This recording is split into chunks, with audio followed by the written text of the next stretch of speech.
If you're running a recirculating deepwater culture or RDWC system, you already know the power of hydroponics. Explosive growth, massive roots, and incredible efficiency.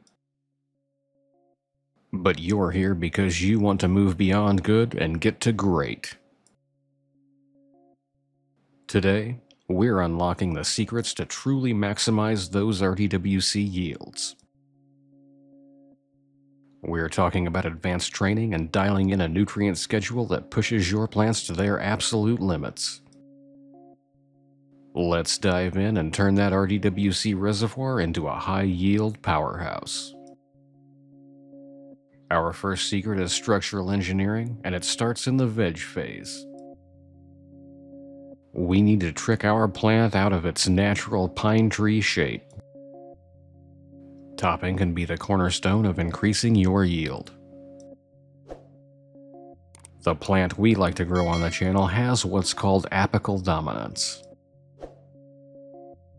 It puts all its energy into that one main stem or cola. We break that by cleanly removing the newest growth tip just above a node.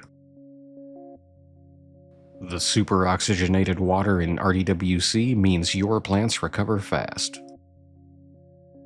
We can top, they heal, and they immediately divert that energy into the two new side branches. We're doubling our main colas. I recommend performing your first topping when the plant has 4 to 6 nodes. And you can repeat that a few times to create 4, 8, or even 16 main tops before switching to flower. Next, we'll talk about what's called lollipopping. In a dense canopy, the lower branches simply won't get enough light. They'll produce small, airy flowers often called popcorn. These drain energy from the prime sites on top. Remove all the growth, branches, leaves, and future bud sites from the bottom third to half of the plant. This redirects all the plant's energy to the upper canopy where the light is strongest. It may look aggressive, but it's pure efficiency. Do this a few days before you flip to flower. Now that we have a wide, multi-topped bush, it's time to manage that canopy with the screen of green or SCROG method. The fast, vigorous growth of hydro means your plants will easily fill a screen. The goal is to create a perfectly even carpet of flower, ensuring every single top is the same distance from your light. Position your screen about 8 to 12 inches above your net pots. As the branches grow, don't let them grow straight up. When a shoot pokes through a square of the screen, gently tuck it back under and guide it horizontally to the next empty square. This is low stress training, or LST, in action. This continues until the screen is about 75 to 80% full. When you switch to flower, your plants will have a massive stretch. Continue to tuck and train for the first 2 weeks of flower. After that, let the tops grow straight up through the screen. You've now created a uniform field of primary colas. Plant training only works if your roots have the fuel they need, and that's where the RDWC nutrient advantage comes in. We're pushing the limits, so precision is key. Unlike soil, your roots are in direct contact with your nutrient solution 24/7.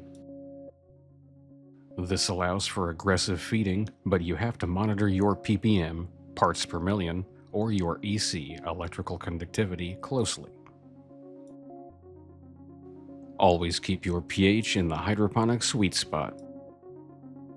This can be as broad of a range as 5.5 to 6.5, or a smaller range of 5.8 to 6.2. This ensures maximum nutrient uptake. If the EC is dropping every day, your plants are hungry. It's time to mix a stronger batch of nutrients. If the EC is rising every day, your plants are drinking more water than nutrients. That means your nutrient solution is too strong and it's time to dilute. Even in a pristine RDWC system, performing a full reservoir change once a week will help prevent nutrient lockout and the buildup of pathogens. Let's take a look at an advanced, high-yield feeding schedule using a standard 3-part base. This isn't a race to the highest EC. It's a precise ramping up and a ramping down of the solution to match your plant's exact needs at each stage.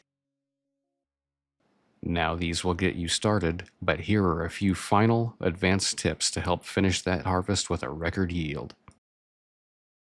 Keep that reservoir cool. Use a water chiller if necessary. This prevents root rot and maximizes dissolved oxygen. Use a high-quality air pump and large air stones in undercurrent systems. You can never have too much dissolved oxygen in an RDWC system. Once you're in week 3 of flower, perform a final, aggressive defoliation to remove any large fan leaves blocking light from bud sites. This is the final step to ensuring every cola gets a blast of light.